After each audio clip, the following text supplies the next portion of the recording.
Bueno, voy a presentar a mis amigos y compañeros de la charla de hoy. Pero particularmente a mi coterránea, la doctora Cecilia Zubirí, gastroenteróloga, pediatra del Hospital de Niños de La Plata, de Buenos Aires, Argentina. Ella siempre solicita que se la presente de una forma muy simple. Ella hace motilidad, es una referente de motilidad en mi país, también hace endoscopías y también ha hecho trabajos de investigación en Latinoamérica con chicos con autismo, de lo cual vamos a hablar más adelante. Tenemos a la doctora Alexandra Salvador, gastropediatra de Guayaquil, Ecuador, del Grupo Hospitalario Kennedy, profesora universitaria de Espíritu Santo y próxima magíster. Tenemos a la doctora Marta Cambronero, que es así, ¿no?, del Instituto Costarricense de Nutrición y Salud, es pediatra, asistente en la Universidad de Neurodesarrollo del Hospital Nacional de Niños y docente de la Universidad de Costa Rica. Bueno, muchas gracias por estar acá. Y podemos hablar de microbiota en el autismo, la diferencia con los chicos neurotípicos, si tienen más Clostridium, si tienen menos bifidobacterias. Lo vimos todo el día. Queremos hacer un abordaje práctico. La mayoría de ustedes son pediatras, han recibido o van a recibir en la consulta la mamá que le dice: mire doctora, le traigo a mi hijo que tiene autismo y sé que puede haber algo gastrointestinal que lo esté afectando porque lo hablé con otra mamá, lo he leído, ¿qué tengo que hacer? ¿Cómo lo estudio? Me gustaría que Marta haga de mamá y hagamos una interacción. Vos me traes a tu niño con autismo, tenés dos. Bueno. Hola, ¿qué tal? Buenas tardes. Atenta el micrófono. ¿Cómo estás? Me venís a ver a la consulta. Comentame, ¿por qué me consultas? ¿Qué querías que veamos? Sí, doctor Julián, yo tengo unos gemelos y resulta que tienen 4 años y he recorrido un largo camino a través de los diferentes niveles de atención del país, de Costa Rica. Que usted no conoce cómo funciona Costa Rica, pero le voy a contar. Y finalmente llegué a un tercer nivel de atención, que eso es pues el nivel como más especializado que hay en Costa Rica para ratificar el diagnóstico de uno de mis gemelos, porque en efecto desde más o menos el año de edad tenía todas las características que yo he visto en redes sociales, y además yo sigo un influencer que me ha estado asesorando y que pues prácticamente de acuerdo a lo que ella sube de los contenidos, pues yo estoy segura que mi niño tiene autismo. Pero dichosamente llegué al hospital de niños y me encontré con una doctora muy afable que me explicó que en efecto confirmaban el diagnóstico de autismo nivel 3. Pero realmente mi preocupación, ya él está en algunas terapias porque me han referido del Ministerio de Educación de Costa Rica, sobre todo para terapia de lenguaje. También es un proceso largo, pero ya llegué. Y resulta que a mí lo que más me preocupa es que mi niño no come, ¿verdad? A pesar de que los doctores me han explicado de que tiene unos kilos de más, pero yo veo que no come. Entonces pues yo trato de darle más leche, porque eso es lo que me acerca. Le gustan mucho las galletas de diferentes marcas de Costa Rica, pero hay una en especial, la galleta María, por ejemplo.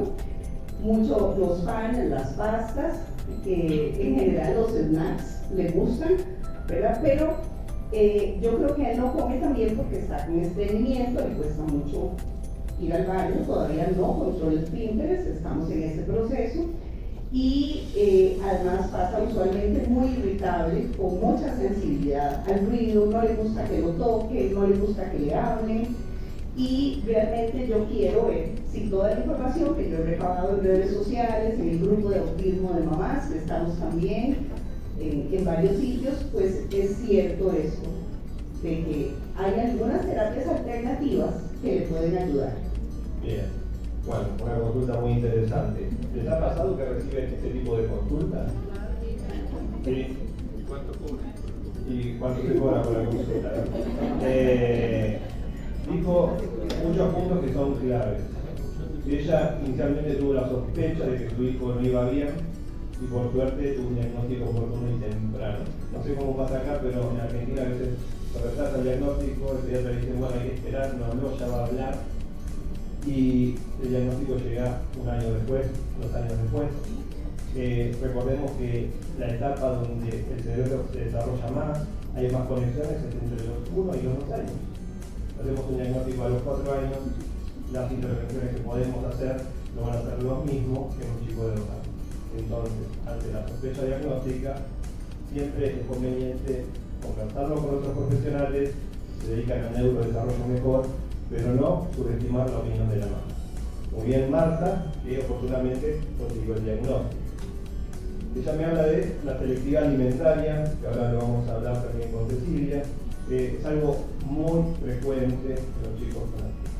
Por diferentes razones, los chicos tienen esta selectividad alimentaria, que no sé si querés comentarnos un poquito, Cecilia.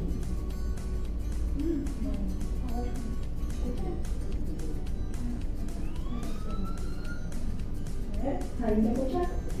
Bueno, con respecto a esto, la selectividad alimentaria que tienen estos pacientes, si hubiese venido este mismo paciente al consultorio hace 20 años, 15 años atrás, seguramente le diríamos, bueno, dejalo que tenga hambre y ya va a comer. Una vez que tenga hambre, no le des de comer, si no le gusta lo que le servís, que no coma. Que pase hambre y cuando tenga hambre va a comer. A estos pacientes no les pasa eso. Si uno los deja con hambre y no les da de comer, no comen. No aceptan ningún alimento que no esté permitido bajo sus normas de sensorialidad. Entonces, eso es algo que tenemos que trabajar. Y esa selectividad alimentaria que tienen, que es la que les lleva a consumir prácticamente menos, en general, menos de 10 tipos de alimentos, es la que hace que la microbiota, por supuesto, sea distinta, tenga una variedad menor que el resto de la población, y ahí es donde empezamos con el resto de los trastornos digestivos y todo lo que se va agregando por una microbiota que se ve alterada por esta restricción en la alimentación. Entonces, sabiendo esto, ya ahora no le decimos, bueno, dejalo que tenga hambre. Tratamos con preguntas de detectar qué es lo que a ese paciente le hace seleccionar distintos tipos de alimentos. Por ejemplo, puede ser el color, puede ser el tacto, la textura, puede ser el tipo de sabor. Entonces, en base a eso, hay terapias específicas, que en general se encarga de todo esto una terapista ocupacional. Las terapistas ocupacionales trabajan muchísimo con todo lo que es la sensorialidad, sobre todo. Por ejemplo, cuando uno va a elegir una fruta, por poner un ejemplo, para alguien que tiene un trastorno sensorial en cuanto a la textura, no es lo mismo una mandarina, un gajito de mandarina que una pera. Una pera por ahí tiene un tipo de textura y una mandarina tiene 4 texturas distintas. Entonces quizás para un paciente con autismo con este tipo de problemas de selectividad, una mandarina es muy compleja. Entonces hay que empezar con los alimentos de una única textura, y son todas cuestiones que se van trabajando con una terapista ocupacional especializada en estos temas. Eso es algo que tenemos que tener en cuenta porque estos pacientes se abordan en equipo. Es imposible estar solo en el consultorio con estos nenes. Tenemos que formar un equipo con el neurólogo, con la terapista ocupacional, con la nutricionista y ver de qué manera nos podemos ayudar. Muy bien. Entonces, cuando tengamos el paciente con selectividad alimentaria, que es lo más frecuente, tener en cuenta que muchas veces la selectividad alimentaria tiene que ver con algo sensorial. El chico que come solo blanco, que prefiere los ultraprocesados, que es difícil sacarlo de esa rutina porque la rigidez es parte del autismo. Pero también hay que tener en cuenta otra cuestión, que puede haber alguna alergia o intolerancia alimentaria y el chico está rechazando la leche o algún producto en particular porque eso le genera mucho disconfort. ¿Por qué? Porque hay otra cosa que también es muy frecuente. La mayoría de los chicos son no verbales, entonces no te van a decir de forma directa: esto me hace mal, me duele la panza. También la integración sensorial funciona distinto. Quizás el chico tiene mucho dolor de panza y le golpea la cabeza. Entonces nosotros siempre tenemos en cuenta eso. Si si la selectividad alimentaria tiene que ver con algo de su rigidez o con algún tipo de intolerancia alimentaria per se. Si precisamos o no enfermedad celíaca, eso se lo preguntan a ustedes los pacientes. Levanten la mano, ¿quién vio paciente con autismo y le pidió el estudio de celiaquía? Es muy frecuente en mi país, en Argentina, que los papás en algún momento de la consulta pregunten sobre eso. Se piensa que hay muchos chicos que son intolerantes al gluten no celíaco, porque sabemos que la gliadina altera la permeabilidad intestinal. Cuando el intestino es más permeable, pasan muchas citoquinas y neurotoxinas al torrente sanguíneo y eso genera un cuadro de neuroinflamación. Otra pregunta que nos hacen los papás es si hay que pedir o no algún estudio de permeabilidad intestinal, lo que estuvieron hablando hoy más temprano, sonulina, calotectina, qué nos dicen, qué no nos dicen, para qué nos sirve.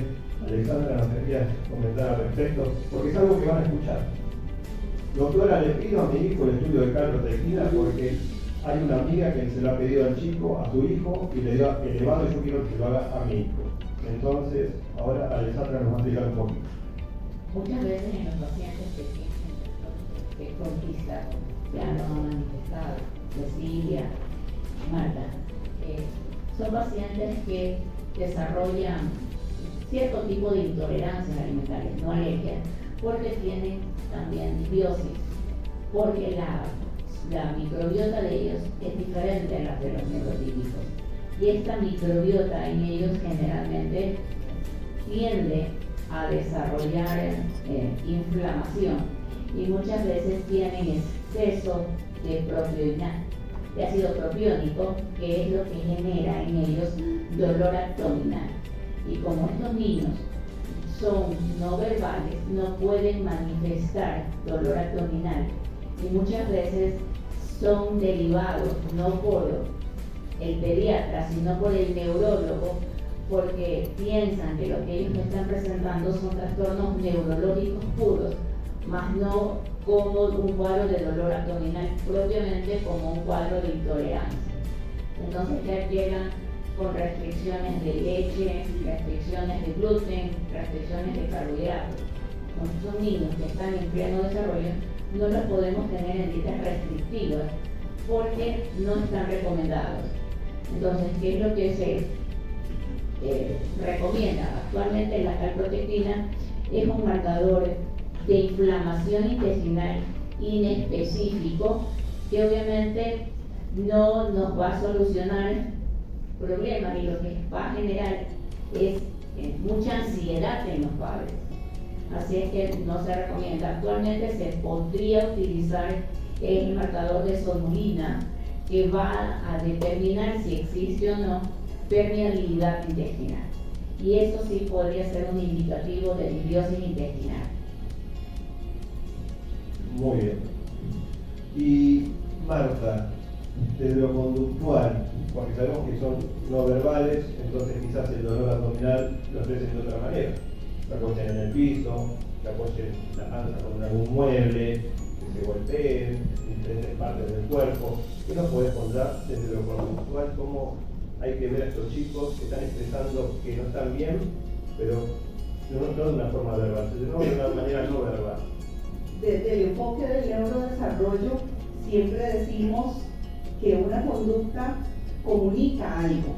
Una conducta en un niño, independientemente si es neurotípico o neuroatípico, sobre todo en niños pequeños, es que nos está comunicando algo. Y a veces pues esto nos resulta un poco complejo, ¿verdad? Porque partimos de la base que no somos profesionales en conducta. Somos pediatras, son gastroenterólogos, nutriólogos, ¿verdad? Y yo creo que la forma para que ustedes puedan tener una herramienta más clara, más tal vez digo yo como fisiopatológica, es entendiendo lo que se llama el trastorno del procesamiento sensorial, que es una condición que acompaña frecuentemente a los niños con autismo independientemente de su nivel funcional. Desde luego que es mucho más frecuente en los chicos que tienen un nivel funcional 3, ¿verdad? Que tienen mayor severidad en sus conductas. El trastorno del procesamiento sensorial se entiende como aquella interacción Todos los aspectos sensoriales son toda aquella interacción que tenemos los seres humanos con el medio. Y lo hacemos a través de 7 vías, no de 5 vías como lo aprendimos en la escuela, ¿verdad? Todos tenemos claros los 5 sentidos, que son los clásicos. Existen 2 más que tienen que ver con dolor precisamente, que es el aspecto vestibular de nuestra sensorialidad y el aspecto propioceptivo.